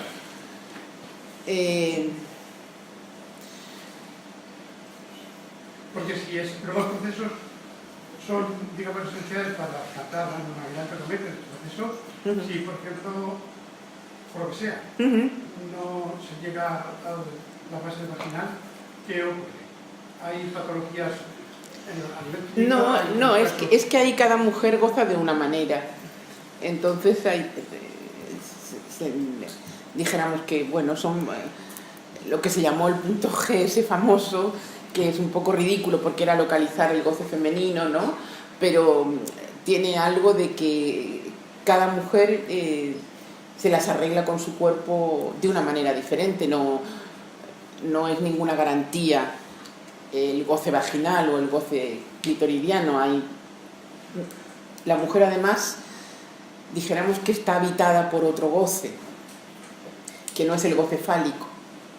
Entonces el clitoridiano y el vaginal lo podíamos colocar casi del lado fálico, y el otro goce femenino se manifiesta de diferentes maneras. Por eso Lacan, cuando habla del otro goce, habla de Teresa de Ávila. Para hablar de ese otro goce, habla de los místicos, de que la mujer está habitada por algo que va más allá de el goce fálico. Entonces, Lacan, estamos ya terminando, porque esta pregunta que le ha hecho es muy interesante, porque Lacan en el año 72, en el seminario Ancor, él plantea, dice que hay dos modos de goce, que no son privativos de hombres y de mujeres, pero que son dos modos de goce. Un goce que pasa por el falo, por una satisfacción fálica, y ahí ponemos los objetos de la civilización también, como hasta el móvil pondría yo como el goce fálico de un objeto de chiqui chiqui chiqui chic, o la televisión, o etcétera, etcétera, tantas que tienen que ver con la pulsión escópica, con la mirada. Todos los objetos que conllevan un goce y una satisfacción, bueno, y el orgasmo también tiene un punto fálico, de que comienza y termina, ¿no? En los varones también ahí se ve bien de que es algo que comienza en un momento de la erección y la detumescencia, termina, pero que hay otro goce que nos habita, que nos asusta tanto a los hombres como a las mujeres, que es ese otro goce. Y ahí lo deja Lacan en Ancor, ¿no? Y estamos ya concluyendo, porque cuando él dice esto, porque esto es un seminario en el año 72, ahí finalmente dice lo que han tomado Preciado y Judith Butler, que la mujer no existe, no hay ninguna esencia femenina, lo que hay es un otro goce donde que las mujeres habitan, que pueden decir algo de él. También hay en los hombres ese otro goce, por supuesto, pero que son dos modos de satisfacción diferentes. Son dos modos de satisfacción diferentes. A ver, en los casos de diabetes, por ejemplo, se supone que a partir de cierta patología es necesario excluir cualquier tipo de elemento orgánico para poder dar la dinámica de Lacan, por ejemplo. La psicosis, por ejemplo, Sí. que puede ser una decisión Insondable, como en dice. esos casos, el diagnóstico que se puede aplicar es necesario y perceptivo descartar que haya algo orgánico que pueda estar. Bueno, esa es otra. Sí. No, esa pregunta es muy interesante. Sí, esa pregunta es muy interesante, sí. Vamos a ver.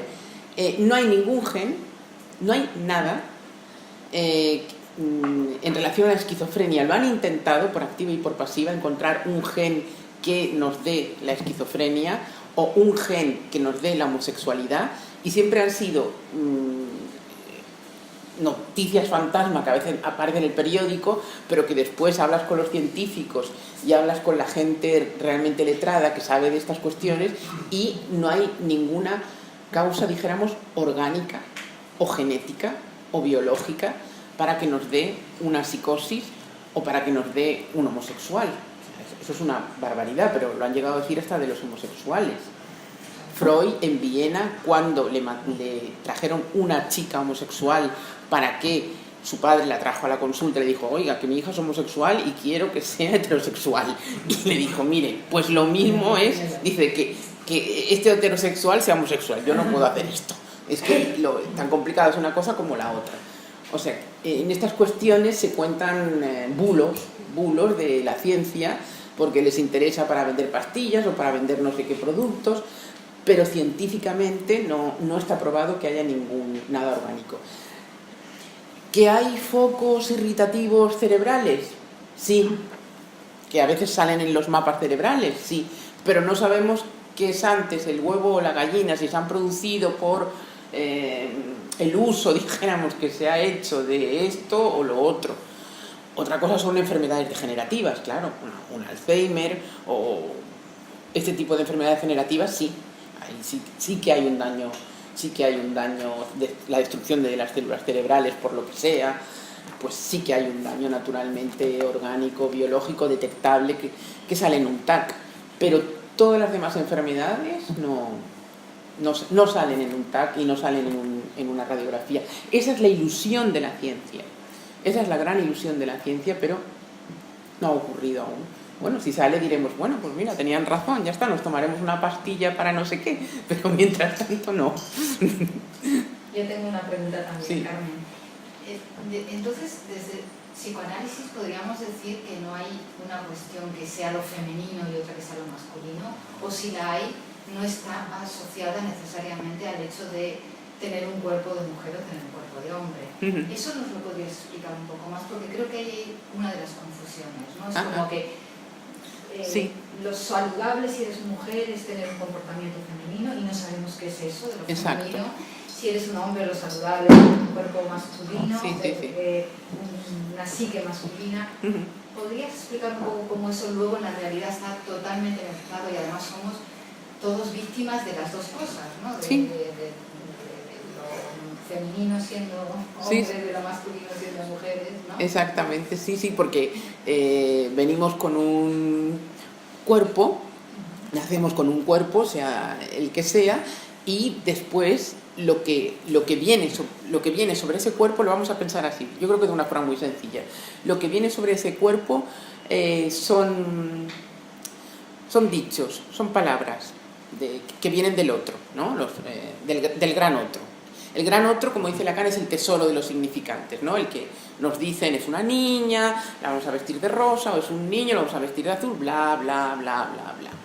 Pero después está esas elecciones y estas cosas insondables que Freud llamó las condiciones de amor y de goce, que están hechas con restos, con fragmentos que vienen del otro naturalmente también y que hacen que uno diga, pues a mí me gustan los hombres pelirrojos, o uno diga, a mí me gustan las mujeres morenas, etc.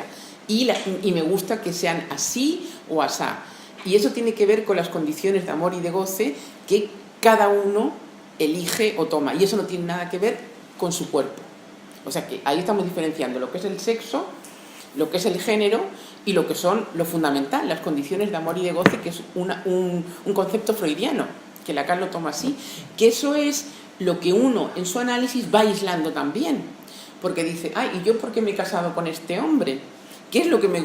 Y esas preguntas a veces los psicoanalistas lo hacemos, dicen, bueno, es que yo me quiero separar, porque, bueno, ¿y qué le gustó de este señor? ¿Y cómo fue el encuentro sexual? ¿Y por qué esto? ¿Y por qué el otro? Y ahí uno se pone a hablar de sus condiciones de amor y de goce que no tienen nada que ver con el cuerpo biológico, naturalmente. A un señor le puede gustar otro señor, a una señora le puede gustar otra señora, o lo que sea.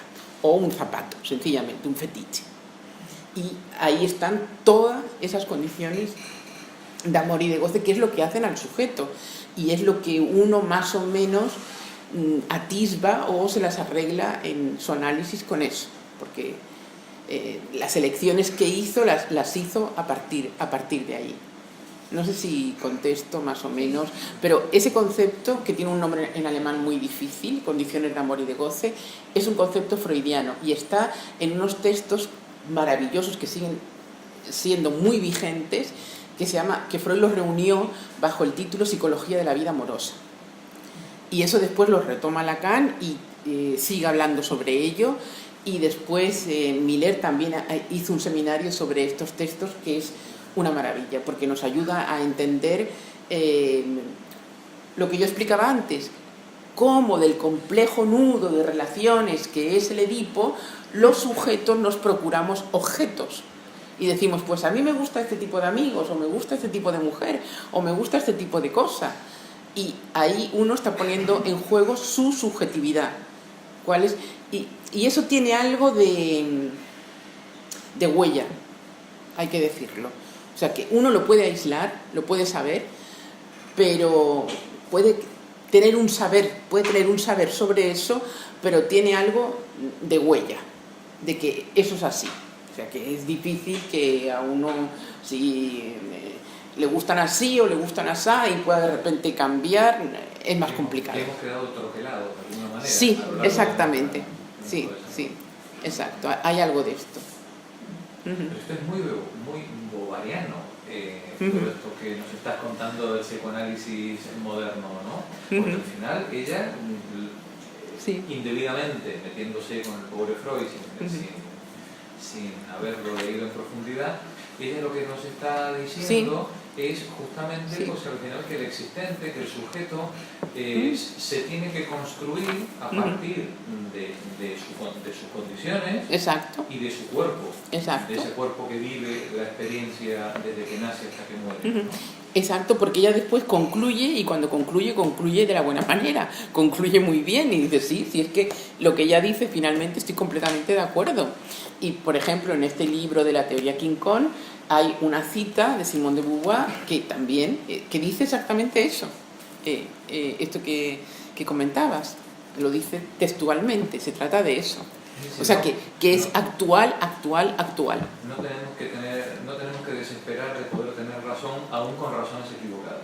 Exacto, ¿no? exacto, porque claro, después todo lo que ella ha ido criticando y todo eso, como bien leía Pepa hace un momento, el psicoanálisis ha ido evolucionando, ha ido cambiando con los tiempos y, bueno, hay muchas tendencias, porque ella lo dice, es que cada psicoanalista va a decir una cosa, es verdad, pero más o menos dentro de la escuela, de la Asociación Mundial de Psicoanálisis, hay ciertas cuestiones que estamos completamente de acuerdo en ese sentido, de que la teoría acompaña a lo que dice Simone de Beauvoir o a lo que puedan. De hecho, Judith Butler lo toma de Lacan, no hay esencia femenina, la mujer no existe. Entonces, a partir de ahí es una creación que hace cada una con su cuerpo y hace, o si quiere pasar de sexo, ahora también se puede. Hay muchas personas que toman esas decisiones. Hay que ir con cuidado con esto, pero a veces es un alivio para ciertas personas. Un gran alivio de poder pasar de un sexo a otro. O sexo, fuera de sexo.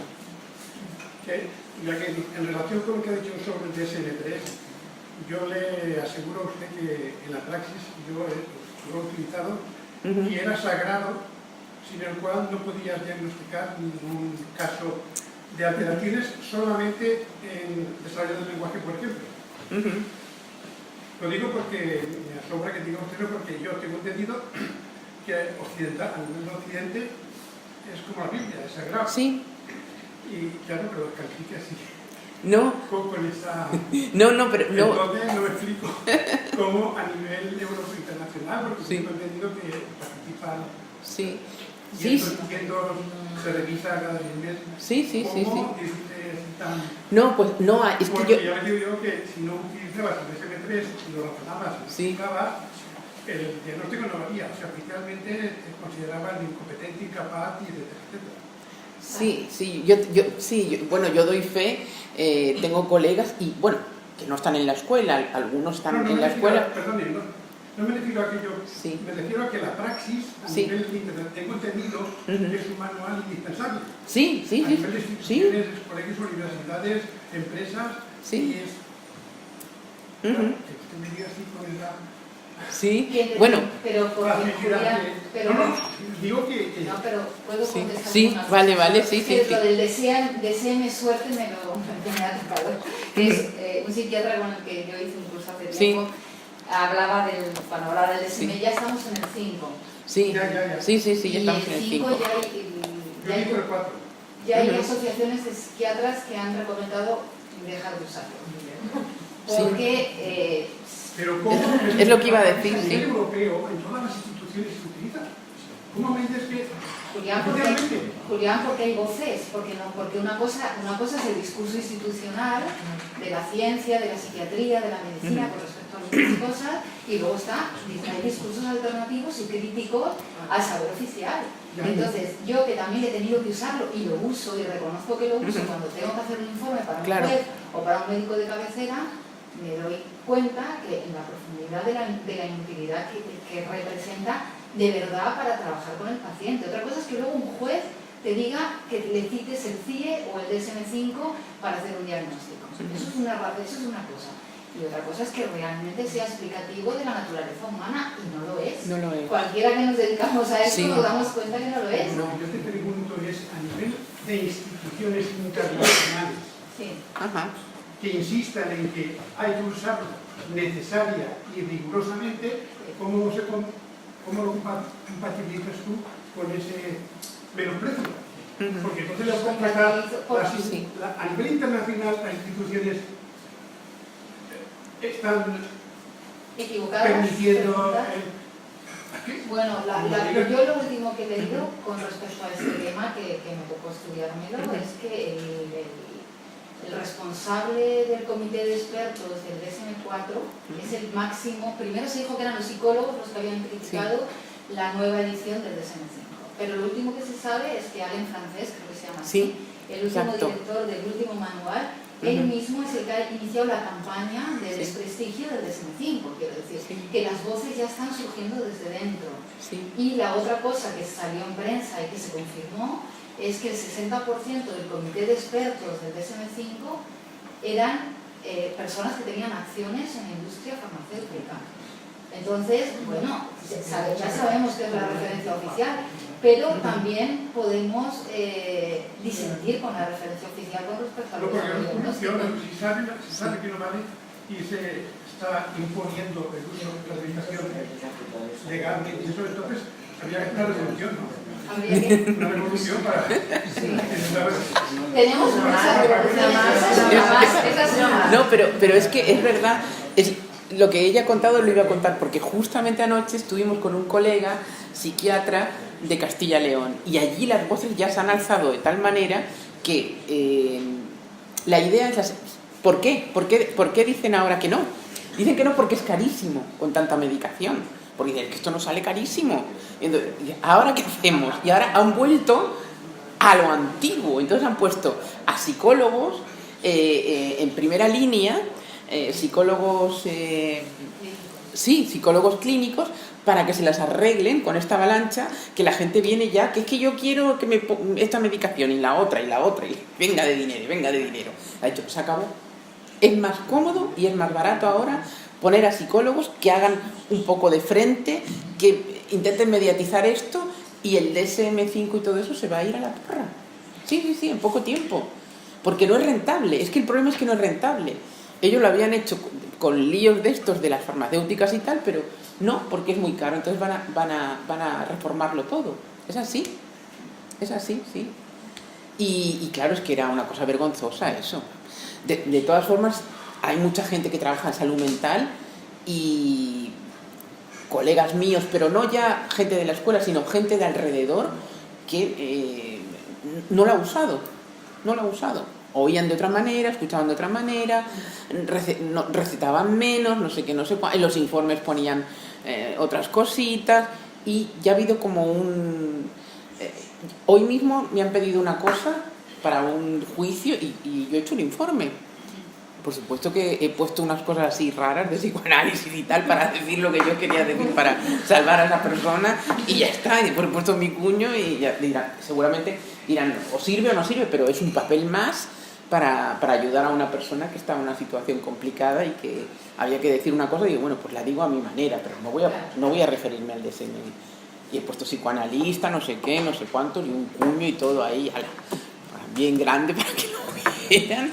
Claro, hay que hacer fuerza en ese sentido, de no pasar por los vericuetos que quiere esta sociedad capitalista, que no para de inventar cosas malas. Así que de crear objetos y medicaciones y líos y jareos, y la población está hecha coca. Por eso que vosotros estéis aquí estudiando a Simone de Beauvoir y todo eso es una gloria bendita, vamos. Y sin medicación. Obvio, ya se el colmo. Aquí hay otros que... Sí. Carmen, sí. Es que lo que sí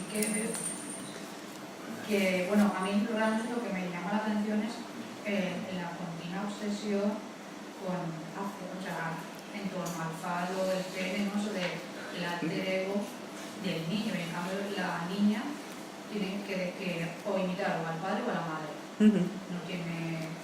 Entonces, no sé de dónde viene, si es algo muy, muy primitivo, todo esto de siempre con el falo, incluso hoy en día, muchos gestos a la hora de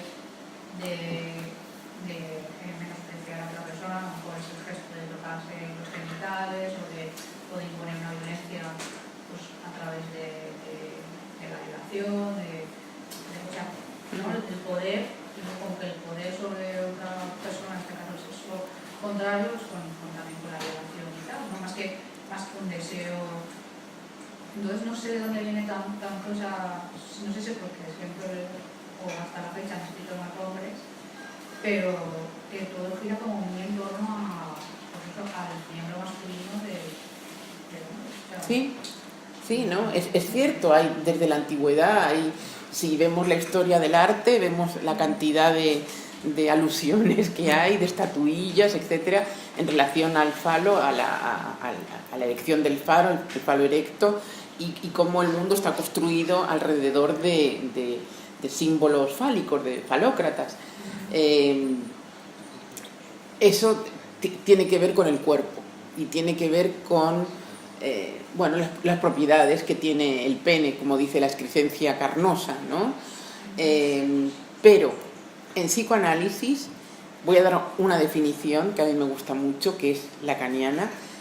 El falo, dice Lacan, es el significante de la falta.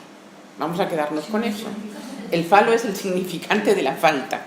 O sea que cuando vemos tanto de la falta, cuando vemos tanto falo y tanta cosa, detrás de todo eso, detrás de todo eso hay algo del orden de la falta. O sea que el falo es el significante, es un significante. Primero, el falo es un significante más, como uno más, y que apunta a algo del orden de la falta. Entonces sí que es verdad que se ha construido el mundo a la manera del pene, de la excrescencia carnosa que dice Simone de Beauvoir, es cierto, pero en psicoanálisis no tiene toda la cuestión de falocastración. Cuando digo el binarismo falo-castración, me estoy refiriendo a completo, de una forma un poco burda, cuando uno cree que está completo o cuando uno cree que está del lado de la castración, del lado de la falta. Del lado del sujeto dividido. Exacto. O sea, tenemos el sujeto dividido entre falo y castración. Y el falo es un significante más que va dando vueltas por la existencia y que apunta a la falta. Y como insinuaba la compañera, ¿tiene más que ver a lo mejor con la posición de privilegio del varón que algo constitutivo? ¿Es algo situacional, aunque sea histórico, más que constitutivo? Es decir, no tiene nada que ver que sea de macho o de hembra, sino de la posición de poder, de privilegio de quien está haciendo ostentación de ese símbolo fálico. Freud dice que es constitucional. Cuando él no sabe qué decir, dice es constitucional. Y yo voy a decir lo mismo, porque no lo sé. Es no lo sé. Perdona que no me he traído el libro, sí. Hoy yo he pecado, ¿no? Sí. Hay una frase que dice Simone de Beauvoir, creo que citando a Adler, ¿puede ser? Sí. No recuerdo ahora la cita que sí. está haciendo, cuando dice que la envidia del pene no es la envidia del órgano, sino la envidia de la posición de privilegio asociada a ese órgano. Sí, es verdad, lo dice ella textualmente, sí. Entonces no sería constitutivo, digamos, sería... sería propio de la situación en la que el sujeto está, una situación de privilegio asociada a ese símbolo, que podría haber sido otra cosa, en este caso es un muñequito, ¿no? Sí. Sí, yo creo que sí. Pero tú decías que Freud no diría eso. No, Freud diría es constitucional, pero cuando dice constitucional no sabe lo que dice, porque dice... Porque... Sí. Bueno, sí, lo constituye como sujeto. Sí, pero no es original, digamos, en el sentido de que no forma parte de su esencia, es un añadido. Sí, su situación. Sí, porque claro, ahí podemos añadir algo más, que lo dice Freud, también dice, los hombres tienen el pene, tienen el falo, y las mujeres son el falo, todo el cuerpo investido libidinalmente como falo. Y eso se ve bien en las estatuillas de Willendorf, en muchas estatuillas que hay por ahí, que son esas diosas pequeñitas que tienen como unas formas fálicas, que son diosas de la fecundidad. O sea que dijéramos que hay una tendencia así a esa unidad. Los hombres tienen el falo y las mujeres son el falo. Sí, y bueno, no hay más que ver a una mujer como se viste, qué es lo que hace, cómo cuida su cuerpo, como dice Freud, el punto de gatas que tienen muchas mujeres, cómo inviste todo el cuerpo entero como falo. Y eso a veces en el espejo y en las niñas trae muchos mareos, porque eso se ve bien en las adolescentes, a veces las dificultades que tienen para tener un cuerpo, para ser un cuerpo, ¿no? Y que si se ponen esta ropa, que si la otra, que si no sé qué, que si se cambian, etcétera, etcétera. Y a muchas mujeres también, hasta claro, que se objetúan de esa manera, sí, se separan, se alienan, claro, en su propia imagen. Exacto, sí, eso tiene que ver con el estadio y el espejo que explica Lacan y todo eso, con la mirada del otro que le dices, sí, estás completa, sí, estás entera, y hay una satisfacción ahí, del orden de la mirada, etcétera, etcétera. Entonces, el falo hay que verlo también del lado del ser y del lado del tener. Sí, habían dos preguntas. No es algo natural, es decir, eso es una construcción social. Sí. Claro. Precisamente lo que estamos hablando en estos seminarios es que hay que ir en contra de eso porque es una construcción social que se ha hecho desde el punto de vista del hombre. Sí. Yo no creo que el cuerpo de la mujer sea un falo para nada, porque de hecho tiene la misma forma que el del hombre. Entonces, No. el hecho de que las chicas adolescentes se vistan de una manera, bueno, ¿y qué? Sí. También las mujeres nos vestimos con modelos de camiseta o camisa igual que los hombres. Es que eso me parece, lo siento mucho, pero tenía que decirlo. Y luego, otra cosa. Sí. No, pero eso no es así, eso es una posibilidad. El hecho de que en el estudio del arte haya muchas manifestaciones de falos, precisamente porque la cultura se ha construido desde el punto de vista masculino, mayoritariamente. Sí. Eso no significa que sea una parte natural, no sé, o que después también... Es que natural no es, claro. Hablar de falo, de tener falo o de estar castrada, falo y castración, estamos hablando también desde el punto de vista masculino, porque la mujer no es con respecto al hombre. O sea, la mujer está castrada porque no tiene pene, que es lo que tiene el hombre. Simone de Beauvoir habla de la alteridad, que la mujer es la alteridad, ¿no? Es lo otro. Sí. Y precisamente, según estoy hablando, como está reforzando esto, que la mujer es la otra, es la que está castrada porque no tiene pene. Entonces, el punto de vista natural, entre comillas, sería del hombre. El hombre es el número uno, el hombre es la esencia. Y la mujer es lo que no es el hombre. No, cuando yo decía que la mujer inviste el cuerpo como falo, es una posibilidad. No significa que... y que sea algo adquirido, sí, claro, naturalmente que es algo adquirido, no es de motu propio. Pero vamos a ver, voy a decir una frase lacaniana difícil, a ver, para salir un poco del atolladero de la alteridad, porque es verdad, ella dice, es la otra en el sentido de que está castrada, no. Lacan lo que dice es que la mujer es otra para sí misma. Lo voy a explicar un poquito. Lo voy a explicar del lado de la patología, del lado de la histeria, y ahí se ve bien cómo no hay esencia femenina, como son todo construcciones, como no hay esencia femenina, como la mujer no existe, como dice Lacan. Entonces, la mujer se pregunta sobre su feminidad, ¿qué es una mujer? ¿Qué es una mujer? ¿No? Y eso es una pregunta que está en ellas, en las niñas. Y entonces, como no hay esencia, ve a la otra en el sentido, entre comillas, de la amiga, la madre, la artista, la no sé qué, y es por procuración, como el caso Dora, que desea a través de la otra, como no hay esencia, hace una identificación con la otra. Y entonces está muy preocupada por esa otra y se constituye alrededor de esa otra.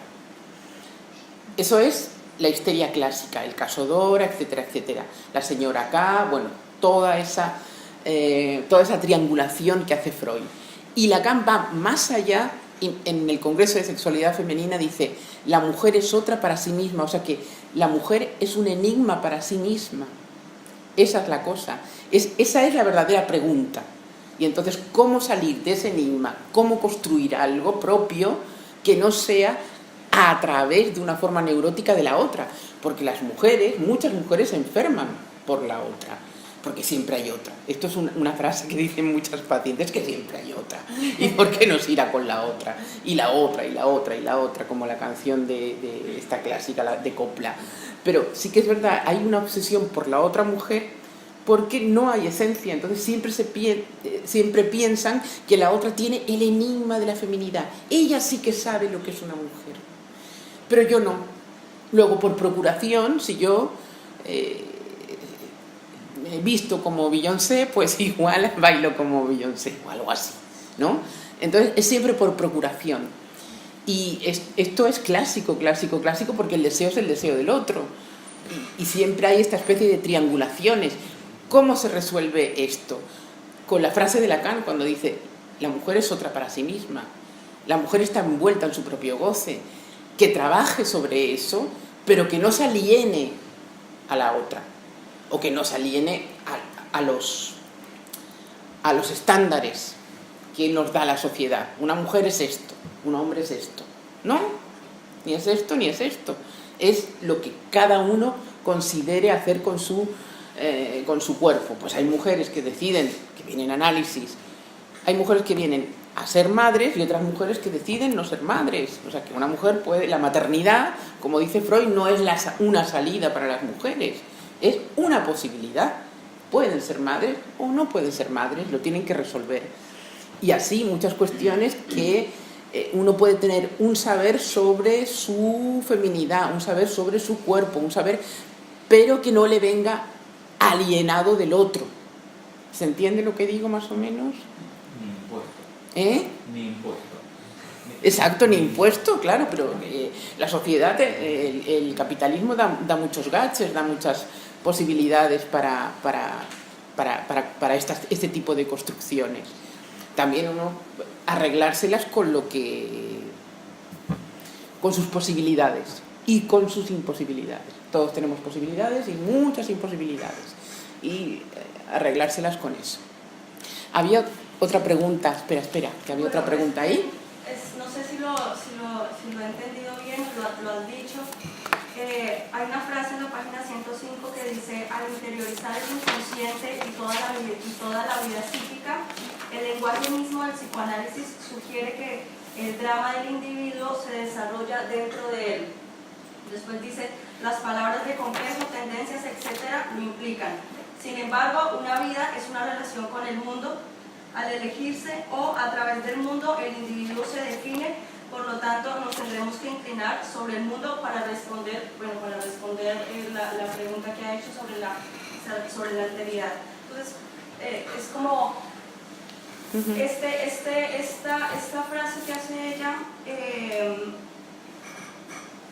ha tenido algún tipo de evolución dentro del psicoanálisis. ¿Es lo que estabas diciendo o no te he entendido muy bien? Que sí, ha evolucionado y que ya no se interioriza tanto como la vida psíquica, sino que se tienen en cuenta también todos los factores ambientales, culturales, que van a influir, por ejemplo, en el concepto de mujer y de feminidad. Por supuesto, naturalmente, y por eso cuando Pepa Jiménez ha leído la maravillosa entrevista que le hacen a Freud, he tomado eso para decir que el psicoanálisis es el hilo para salir del inconsciente, o sea, el hilo justamente para salir del sí mismo, ¿no? De lo que podría ser el complejo, el no sé qué, el no sé cuánto, sino que más bien es tomar... El sujeto se constituye en el campo del otro. Eso para empezar. O sea, que eso es Freud resumido por Lacan. Nosotros nos constituimos en el campo del otro. Y entonces la forma que hay para que el sujeto, como decíamos antes, se desidentifique, se descongestione de las imposiciones del otro, etcétera, etcétera, es salir del sí mismo, claro. Las consideraciones sobre todos los significantes que lo han conformado y cómo separarse de eso. No del todo, pero una leve separación, ¿no? Porque los sujetos tampoco se transforman y se vuelven del revés, no nos hagamos ilusiones, sino que son esas pequeñas separaciones que le permiten al sujeto una cierta estabilidad y algo del orden de la libertad, entre comillas también, ¿no? Porque